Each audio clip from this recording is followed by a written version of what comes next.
नमस्कार मित्रांनो, मी डॉक्टर महेश्वर गंगाधर कळलावे, सहाय्यक प्राध्यापक, शिक्षणशास्त्र विभाग, डॉक्टर बाबासाहेब आंबेडकर मराठवाडा विद्यापीठ, उपपरिसर Osmanabad. Doctor H N Jagtap sir यांच्या ह्या यूट्यूब चॅनलमध्ये मी आपले सर्वांचे सहर्ष स्वागत करतो. सेट आणि नेटचा जो अद्ययावत अभ्यासक्रम बनवलेला आहे आणि तो आत्ता सेट आणि नेटच्या विद्यार्थ्यांसाठी लागू आहे, त्यामधील युनिट क्रमांक 10 हायर एज्युकेशन सिस्टीम, त्यालाच आपण उच्च शिक्षण प्रणाली असं म्हणतो, या घटकाविषयी आजच्या व्हिडिओमध्ये आपण माहिती पाहणार आहोत. जो नवीन अभ्यासक्रम बनवला गेला ह्यामध्ये हा नवीन स्वरूपाचा घटक हा समाविष्ट करण्यात आला. टॉपिकचं नाव तेच जरी असले तरी त्यामध्ये उपघटक हे खूप मोठ्या प्रमाणात बदल करण्यात आलेले आहेत. त्यामधील oriental conventional and non conventional learning program in India या घटकाविषयी आज आपण सविस्तर माहिती पाहणार आहोत. हा घटक प्रामुख्याने मी 3 विभागामध्ये आपल्यासमोर मांडणार आहे. 3 व्हिडिओच्या स्वरूपामध्ये आपल्यासमोर हा घटक येणार आहे. Oriental conventional and non conventional learning program हा घटक पाहत असताना आपल्याला तिन्ही घटक अतिशय सखोलपणे अभ्यास करावे लागणार आहे. या व्हिडिओमध्ये प्रामुख्याने या घटकांची चर्चा करत असताना या घटकावर सेट आणि नेटमध्ये कशा स्वरूपाचे प्रश्न विचारले जातील याचीही मी चर्चा करणार आहे. म्हणजे आपल्याला लक्षात येईल की चर्चा आणि प्रश्न या माध्यमातून आपण या व्हिडिओच्या याच्यामध्ये पुढे जाणार आहोत. तर आज आपण oriental learning program in India याविषयी माहिती पाहूया की भारतामधले ओरिएंटल लर्निंग प्रोग्राम हे कोणकोणते आहेत. त्यालाच आपण पौर्वात्य, प्राचीन, प्राच्य असंही म्हणतो. ओरिएंटललाच आपण पौर्वात्य प्रोग्राम, प्राचीन प्रोग्राम किंवा प्राच्य अशा या शब्दांनी ओळखत असतो. तर आजचा आपण oriental learning program in India याविषयी प्रामुख्याने माहिती पाहूया.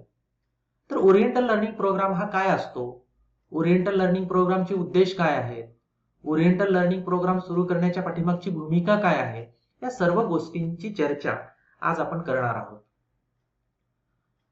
तर प्रथम आपण पाहूया की ओरिएंटल लर्निंग प्रोग्राम हे काय आहे, म्हणजे काय नेमका.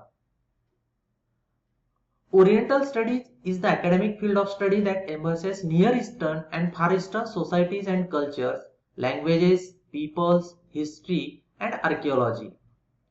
यामध्ये गोष्ट आपण एक लक्षामध्ये अशी घेऊया की कल्चर हा भाग या ओरिएंटल लर्निंग मध्ये, ओरिएंटल लर्निंग असेल, ओरिएंटल प्रोग्राम्स असतील, यामध्ये अत्यंत महत्वाचा आहे. जर कल्चरचा जर आपण विचार केला तर प्रामुख्याने कल्चरची विभागणी ही 2 भागामध्ये होते. एक म्हणजे ईस्टर्न कल्चर आणि दुसरा म्हणजे वेस्टर्न कल्चर.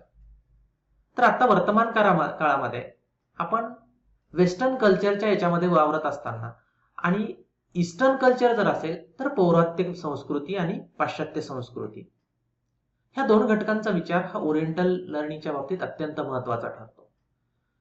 तर ज्यावेळेस पौर्वात्य म्हणजे नियर ईस्टर्न अँड फार ईस्टर्न, म्हणजे अगदी पौर्वात्यापासून जर विचार आपण सुरुवात करायला गेलेत तर आपल्याला हे लक्षामध्ये येईल की अगदी पूर्वापार चालत आलेल्या काही भाषा असतील, पूर्वापार चालत आलेल्या काही परंपरा असतील, पूर्वापार चालत आलेले काही ऐतिहासिक संदर्भ असतील, पूर्वापार चालत आलेले काही रूढी परंपरा असतील, ह्या सर्व गोष्टींचं जतन करून ठेवण्याचं काम किंवा ह्या सर्व गोष्टींवर विचार करण्याचं काम, ह्या सर्व गोष्टींविषयी चर्चा करण्याचं काम हे ओरिएंटल प्रोग्राम हे करत असतात. मग ओरिएंटल स्टडी हा जो भाग आहे हा या सर्व गोष्टींचा इत्यंभूत अभ्यास ह्या ओरिएंटल स्टडीज मध्ये केला जातो. The study of subject is related to Indiology is the oriental learning. This subject are based on history and culture of India. याच्यामधला सगळ्यात महत्वाचा जर शब्द कोणता असेल तर तो आहे इंडियोलॉजी. म्हणजे भारतामधल्या अगदी पौर्वात्य कालखंडापासूनच्या सर्व गोष्टींचा, सर्व ऐतिहासिक संदर्भांचा, सर्व संस्कृतींचा आढावा या ओरिएंटल प्रोग्राम मध्ये घेतला जातो. इंडोलॉजी हा शब्द अत्यंत त्याच्यामध्ये महत्वाचा मी यासाठी म्हटलं की इंडोलॉजी या रिलेटेड जे सब्जेक्ट येतात ते सब्जेक्ट, याच्यामध्ये तुम्हाला अशाही प्रकारचा प्रश्न विचारला जाऊ शकतो की खालीलपैकी कोणते सब्जेक्ट हे इंडोलॉजी या घटकाशी संबंधित आहेत, किंवा खालीलपैकी कोणता विषय हा इंडोलॉजीशी रिलेटेड नाही. मग इंडोलॉजीशी रिलेटेड कोणकोणते विषय आहेत? हिस्ट्री आहे, कल्चर आहे, लँग्वेज आहे, आर्किओलॉजी आहे, अँथ्रोपॉलॉजी आहे. हे विषय इंडोलॉजीशी रिलेटेड आपल्याला पाहायला मिळतात. मग अशा प्रकारचे प्रश्न हे जर आले तर आपल्याला हे लक्षामध्ये आलं पाहिजे की हे सब्जेक्ट हे इंडोलॉजीशी रिलेटेड काम करणार असल्यामुळे ओरिएंटल प्रोग्राम ह्यामध्ये अत्यंत महत्वपूर्ण भूमिका हे बजावत असतात. आणि ते विशेष करून इंडियाच्या संस्कृतीविषयी, भारतीय संस्कृतीविषयी हे कार्यक्रम चालत असतात. Knowledge was passed on orally from one generation to another as per orthodox education.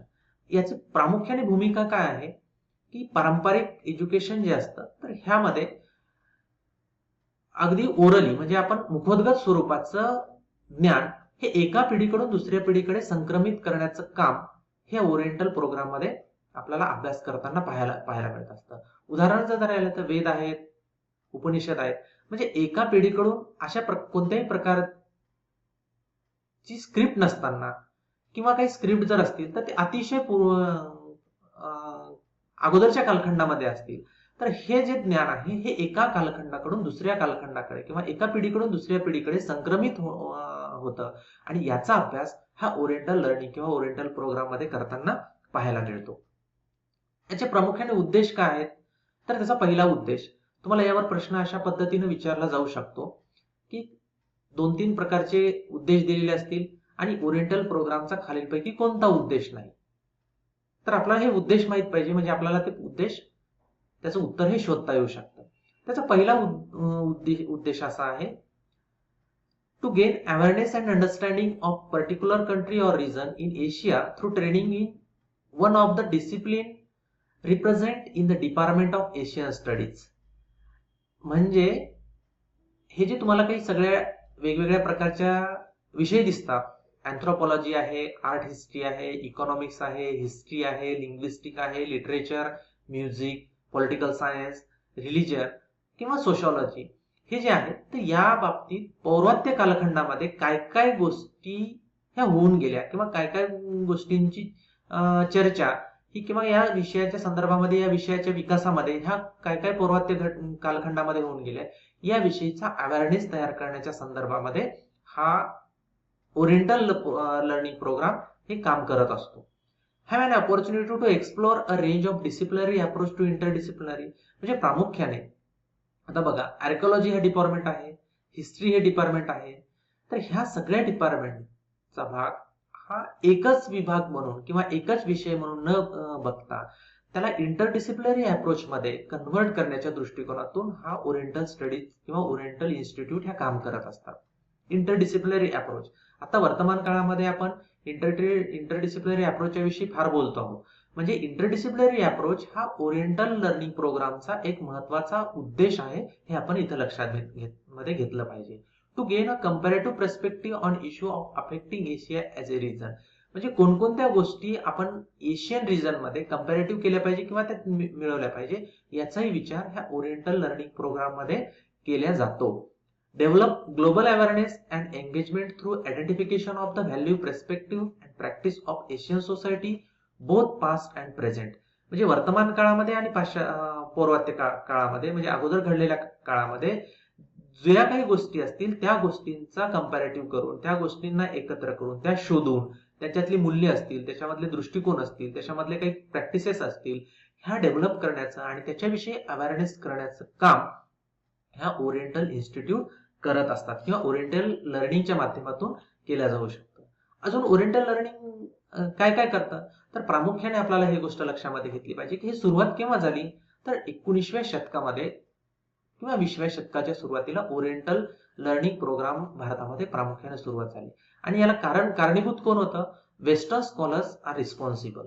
म्हणजे पाश्चात्य देशामधल्या स्कॉलर्सनी भारतामध्ये ज्या काही पौर्वात्य गोष्टी होत्या ह्या शोधण्यासाठी प्रयत्न केले 19व्या शतकामध्ये आणि तेव्हापासून खऱ्या अर्थाने ओरिएंटल लर्निंगला भारतामध्ये सुरुवात झाली असं आपल्याला म्हणता येतं. मला यावर प्रश्नही विचारला जातो की भारतामधील पौर्वात्य प्रोग्राम ह्या सुरू करण्यासाठी प्रामुख्याने कुणाची मदत होती तर वेस्टर्न स्कॉलर्सनं त्याच्यासाठी पुढाकार घेतला. मग आता आपल्याला पाहायला मिळतं की आपल्या औरंगाबाद जिल्ह्यामध्ये जे वेरूळ अजिंठा आहेत, याचं एक विशिष्ट असं डिपार्टमेंट किंवा ह्या ओरिएंटल स्टडीच्या बाबतीतलं जपानमध्ये आहे, श्रीलंकेमध्ये आहे.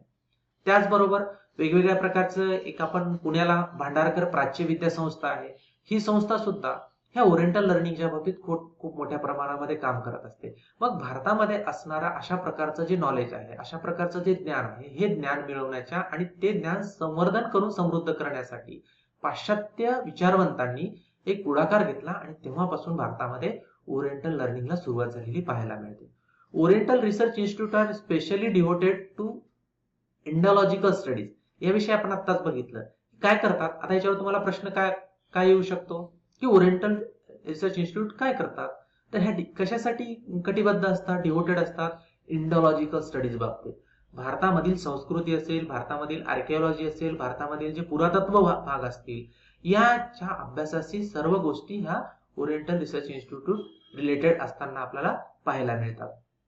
Oriental learning is the science of study of culture in all it's aspect.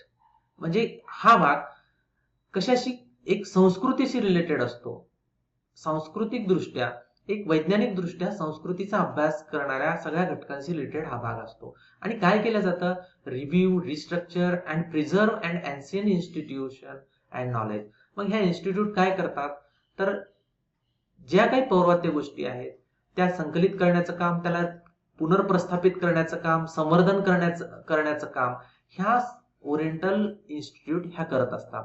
म्हणजे त्याच्याविषयी संशोधन करणे, त्याविषयी कलेक्टिंग करणे, म्हणजे संकलन करणे, संवर्धन करणे, अशा प्रकारच्या काही मॅन्युस्क्रिप्ट असतील. Rare manuscript in the oriental language like Pali, Prakrit and Sanskrit dealing with the religion, philosophy, literature, grammar, art and science, editing them and publishing them with or without translation and explanatory note.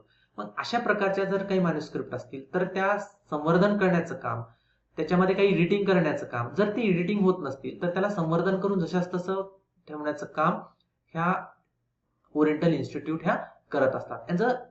त्यानंतर when such publication are not possible to manuscript and other connected material are preserved by using various modern and scientific devices.